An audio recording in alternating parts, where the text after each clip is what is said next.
आयुर्वेद के अनुसार सावन में बारिश के कारण हमारी डाइजेस्टिव फायर स्लो हो जाती है। ऐसे में अगर आप गरिष्ठ खाना खाते हैं, गरिष्ठ खाना मतलब ज़्यादा तला भुना खाना, हैवी खाना या ओवर ईटिंग अगर आप करते हैं तो ये हमारे स्वास्थ्य के लिए बहुत नुकसानदायक होता है।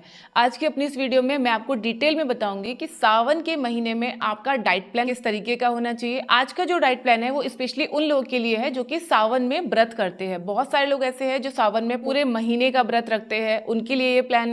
प्लस जो लोग पूरे महीने का व्रत नहीं करते हैं लेकिन सिर्फ सावन के सोमवार का व्रत रखते हैं, उनके लिए भी ये डाइट प्लान बहुत यूजफुल है। सुबह से शाम तक क्या खाना है पूरा आपको डिटेल में बताऊंगी, तो वीडियो को पूरा जरूर देखना। चैनल पे अगर आप पहली बार आए हैं या फिर आपने अभी तक हमारे चैनल स्टे फिट विद अभिलाषा को सब्सक्राइब नहीं किया है तो सब्सक्राइब जरूर कर लीजिएगा, क्योंकि इस तरीके की इन्फॉर्मेटिव वीडियोस लगातार हमारे चैनल पे आते रहती हैं।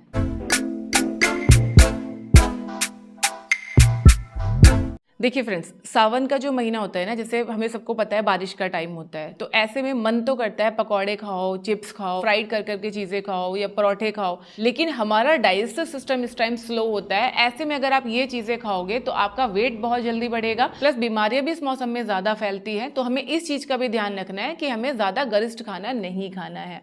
तो सबसे पहले तो आप मुझे कमेंट करके बताइए कि आप में से कितने लोग ऐसे हैं जो सावन में पूरे महीने का व्रत करते हैं, कितने लोग ऐसे हैं जो कि सिर्फ सावन के सोमवार का व्रत करते हैं। प्लीज कमेंट करके जरूर बताना। नेक्स्ट शॉर्ट वीडियो आपके कमेंट के बेसिस पे आएगी। तो चलिए शुरू करते हैं।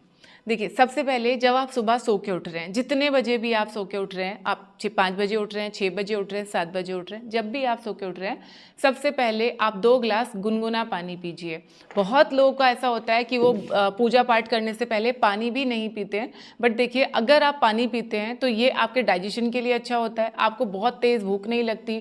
खासकर जिन लोगों को बीपी की प्रॉब्लम है या शुगर का प्रॉब्लम है, वो लोग अगर व्रत करना चाहते हैं तो पानी से अपना दिन शुरू कीजिए। पानी में कोई कैलोरीज नहीं होते, कोई वो अनाज का हिस्सा नहीं होता, आप आराम से पानी से अपना दिन शुरू कर सकते हैं। तो 2 गिलास आपने सुबह गुनगुना पानी ले लिया, इसके बाद आप नहा धो के अपना पूजा पाठ कर लेंगे। और अपना ब्रेकफास्ट शुरू करने से पहले आपको लेने हैं 5 भीगे हुए बादाम। ये आपको इंस्टेंट एनर्जी देते हैं, प्लस आपके इम्यूनिटी को बूस्ट करने में बहुत हेल्प करते हैं। जैसे मैंने अभी आपको बताया, बारिश के टाइम में बीमारियां बहुत ज़्यादा फैलती हैं, तो ऐसे में आपके इम्यूनिटी का अच्छा होना बहुत ज़रूरी होता है। अगर आप नींबू खाते हैं व्रत में, क्योंकि देखो ये सबकी अपनी अलग अलग श्रद्धा होती है, कुछ लोग नींबू खाते हैं, कुछ लोग नींबू नहीं खाना चाहते हैं। अगर आप नींबू नहीं खाते हैं तो मैं आपको इंसिस्ट नहीं करूँगी खाने के लिए, लेकिन अगर आप नींबू खाते हैं तो रोज़ाना 1 नींबू का सेवन आप ज़रूर कीजिए। ये आपकी इम्यूनिटी को बढ़ाने में बहुत हेल्प करता है। खासकर वो लोग जो कि बहुत जल्दी जल्दी बीमार हो जाते हैं, वो किसी ना किसी तरह नींबू को अपनी डाइट में आप ज़रूर रखिए। अब आते हैं हमारे ब्रेकफास्ट पे। ब्रेकफास्ट में आपको कोई भी एक फ्रूट लेना है। आप 250 से 300 ग्राम तक कोई भी एक फ्रूट ले सकते हो। आप केला ले सकते हो, आप अमरूद ले सकते हो, आप संतरा ले सकते हो, या फिर आप एक आम ले सकते हो। कोई भी एक फल आपको 250 से 300 ग्राम तक ले लेना है। फल अगर आप नहीं खाना चाहते तो 1 गिलास दूध और थोड़े से भुने मखाने आपको लेने हैं। ठीक है, यहाँ से आपका दिन शुरू हो जाएगा। इसके बाद आप अपने घर के जो भी छोटे मोटे काम है वो कीजिए। थोड़ा सा वॉक अगर करना चाहते हैं वॉक कीजिए, या फिर आप कम से कम 15 से 20 मिनट की एक्सरसाइज कीजिए। एक्सरसाइज की बहुत सारी वीडियोस मेरे चैनल पे अवेलेबल हैं, कोई भी वीडियो प्ले करके आप अपनी एक्सरसाइज कीजिए। डेली आप अलग अलग वीडियो सेलेक्ट कीजिए ताकि अलग अलग बॉडी पार्ट को आप एक्टिव कर पाएं, अलग अलग बॉडी पार्ट के लिए आप एक्सरसाइज कर पाएं। इसके बाद आ जाते हैं हमारे लंच पे। अब देखो यहाँ पे क्या होता है ना, 2 तरीके से लोग फास्ट करते हैं। एक फास्ट करते हैं जिसमें वो एक टाइम प्रॉपर अपना खाना, दाल चावल सब्जी रोटी जो हम रेगुलर खाते हैं वो खा लेते हैं, और कुछ लोग होते हैं जो कि सिर्फ फलाहार ही करते हैं, लाइक कुटू का आटा या सिंगाड़े का आटा, राजगीरा का आटा, ये चीज़ें वो लोग खाते हैं। तो देखो मैं दोनों के लिए बता रही हूँ। अगर आप दाल चावल सब्जी रोटी खाते हैं तो कई लोग क्या करते हैं कि ये वाला खाना रात में खाते हैं, डिनर में 7 बजे 8 बजे, पूरा दिन भूखे रहेंगे या सिर्फ फ्रूट खाएंगे, पानी पिएंगे, और रात में आप ये हैवी खाना खाओगे। तो देखो प्लीज़ आप इसको थोड़ा सा अवॉइड करो। आयुर्वेद भी यही कहता है, और हमारी पूजा पद्धति के हिसाब से भी खाना हमें तीसरे पहर में खाना चाहिए। तीसरा पहर मतलब कि आपके लंच का जो बाद का टाइम होता है, यानी आफ्टरनून का जो टाइम होता है, 3 बजे 4 बजे, इस टाइम तक आपका खाना हो जाना चाहिए। रात को अगर आप खाना खाएंगे पूरा दिन भूखे रहने के बाद, तो ये आपके डाइजेशन पे बहुत बुरा असर डालेगा। आपको गैस्ट्रिक की प्रॉब्लम हो सकती है, या ब्लॉटिंग हो सकती है, इंडाइजेशन की इश्यूज हो सकते हैं। तो बेस्ट होता है कि आप अपना खाना 3-4 बजे ले लीजिए। ये उन लोगों के लिए बता रही हूँ जो कि एक टाइम प्रॉपर खाना खाते हैं। तो प्रॉपर खाने में आप 2 रोटी ले लीजिए, 1 कटोरी कोई भी आप दाल ले लीजिए, दाल को थोड़ा थिक रखिए ताकि आपको अच्छे अमाउंट में प्रोटीन मिल जाए। साथ में कोई भी एक सब्जी ले सकते हैं, जैसे अभी सावन में लौकी होती है, तुरई होता है, करेला होता है, टिंडा होता है या नेनुआ होता है, कोई भी एक सब्जी आप ले लीजिए। तो 2 रोटी हो गई, 1 कटोरी दाल हो गई, 1 कटोरी सब्जी हो गई और साथ में 1 गिलास छाछ आप ले सकते हैं। ठीक है, ये आपका पूरा मील हो जाएगा। अगर आप प्रॉपर दाल चावल सब्जी रोटी नहीं खाते हैं, फलाहार अगर आप करते हैं, तो एज अ लंच आप 1 कुट्टू के आटे की रोटी ले सकते हैं या राजगिरा की रोटी ले सकते हैं। साथ में 1 कटोरी लौकी की सब्जी जो कि सेंधा नमक और काली मिर्च में बनाई जाती है वो आप ले लेंगे। साथ में 1 कटोरी दही आप ले लेंगे। तो ये आपका लंच हो गया। लंच करने के आधे घंटे के बाद आपको लेना है 1 कप जीरा वाटर। सिंपल 1 कप पानी में आपको आधा चम्मच जीरा डालना है, अच्छे से बॉईल करना है और ये आपको पी लेना है। नींबू अगर व्रत के दौरान आप खाते हैं तो आधा नींबू भी आप इसके अंदर डाल सकते हैं। ये जो जीरा और नींबू का पानी है ये आप दोनों स्थिति में ले सकते हैं। अगर आप प्रॉपर मील ले रहे हैं उसके भी आधे घंटे के बाद आप ले सकते हैं, या व्रत वाला खाना आपने खाया इसके आधे घंटे के बाद आप ले सकते हैं।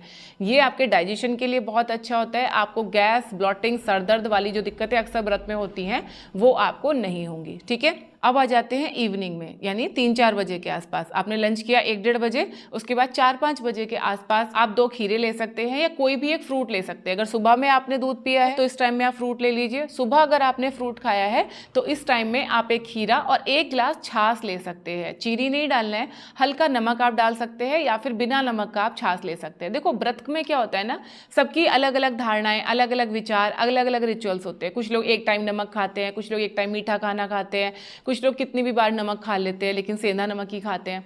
तो देखो सबके हिसाब से बताना तो पॉसिबल नहीं है, लेकिन जैसा मैं जिस पे विश्वास करती हूँ, जैसा मैं रखती हूँ वो मैं आपको बता रही हूँ। ठीक है, मेरे में क्या होता है कि एक टाइम हम नमक खाते हैं तो नमक वाला खाना हो गया। शाम के टाइम पे आप कोई भी एक फ्रूट खा लीजिए। सुबह फीका दूध हो गया, साथ में थोड़े से मखाने हो गए बिना नमक के, फिर एक प्रॉपर मील हो गया, कुट्टू की रोटी और 1 सब्जी और दही। उसके बाद में शाम को आप 2 खीरे खा लो या 1 गिलास आप छाछ पी लो। ठीक है, फिर आ जाते हैं रात में। रात में अगर आपको भूख लगे तो मुट्ठी भर आप मूंगफली, थोड़ा सा दूध आप ले सकते हैं। नहीं भूख लग रही है तो आपको जो शाम को 4-5 बजे आपने मील लिया है वो आपका लास्ट मील हो जाएगा। व्रत का मतलब बार बार खाते रहना नहीं होता। व्रत का मतलब होता है अपने शरीर को आराम देना, डाइजेशन सिस्टम को थोड़ा सा रिलैक्स करना। ठीक है, तो इस तरह से पूरा प्लान आपको फॉलो करना है। लेकिन अगर आप डायबिटिक हैं या बीपी का आपको प्रॉब्लम हो जाता है या आपको गैस्ट्रिक हो जाता है, आपको रात में भी कुछ खाने के लिए चाहिए, तो जो हमने लंच में लिया है वैसा ही कुछ आप रात में ले सकते हैं। कुट्टू की जो रोटी हमने ली थी या जो राजगिरा की रोटी ली थी, रोटी लेना आप अवॉइड कीजिए। लौकी की सब्जी आप एज अ डिनर ले सकते हैं या आलू को उबाल के 2 आलू की चाट बना के आप ले सकते हैं। लेकिन ध्यान रखिए आलू को आपको तलना नहीं है, सिंपल उबले आलू आप एज अ डिनर ले सकते हैं। इस तरह से पूरा प्लान आपको फॉलो करना है। अगर आप पूरे महीने व्रत रखने वाले हैं तो सपोज आज आपने कुट्टू की रोटी खाई है, कल आप राजगिरा की रोटी ले सकते हैं, परसों फिर आप सिंघाड़े के आटे की रोटी ले सकते हैं। इस तरह से हर दिन आप अलग अलग चपाती के साथ अपना व्रत कंटिन्यू कर सकते हैं। पकौड़ियाँ खाना या पूड़ी बनाना, पराठे बनाना, वो थोड़ा सा आप अवॉइड कीजिए क्योंकि इसमें कैलोरी भी बहुत ज़्यादा होती है और हमारे डाइजेशन को भी खराब करती है। इस तरह से पूरा प्लान आपको फॉलो करना है और साथ में आपको 3 लीटर पानी ज़रूर से पीना है क्योंकि इस टाइम पे ह्यूमिडिटी बहुत ज़्यादा होती है, पसीना बहुत ज़्यादा आता है। ऐसे में अगर आप वाटर इनटेक का ध्यान नहीं रखेंगे तो आप बहुत वीकनेस फील कर सकते हैं। अब आप सबका एक यूनिवर्सल सवाल जो कि अक्सर मेरे हर डाइट प्लान की वीडियो के नीचे आता है कि अगर बीच में हमें भूख लगे तो हमें क्या खाना है। अगर आपको बीच में भूख लग रही है, सबसे पहले तो आप पानी पियो। फिर भी अगर आपको प्रॉपर भूख ही लग रही है तो आप 1 मुट्ठी मखाने खा सकते हैं या बीच में आप केला खा सकते हैं या खीरा आप खा सकते हैं, एप्पल आप खा सकते हैं। ये चीज़ें आप बीच बीच में ले सकते हैं। लेकिन अगर आप व्रत कर रहे हैं तो कोशिश करें कि कम से कम बार बार मुंह में खाना डाला जाए। 2 या 3 ही छोटे बड़े मील आप लीजिए, बाकी जितना हो सके अपनी बॉडी को आप इंटरनली रेस्ट दीजिए, अपने आप को डिटॉक्स होने दीजिए। आई होप ये वीडियो और जानकारी आपको ज़रूर पसंद आई होगी। इस टॉपिक से जुड़ा हुआ आपका अगर और कोई भी सवाल है तो आप कमेंट सेक्शन में पूछ सकते हैं। अब हम मिलेंगे हमारी नेक्स्ट वीडियो में, तब तक अपना ख्याल रखिए, खुश रहिए, फिट रहिए। Thank you.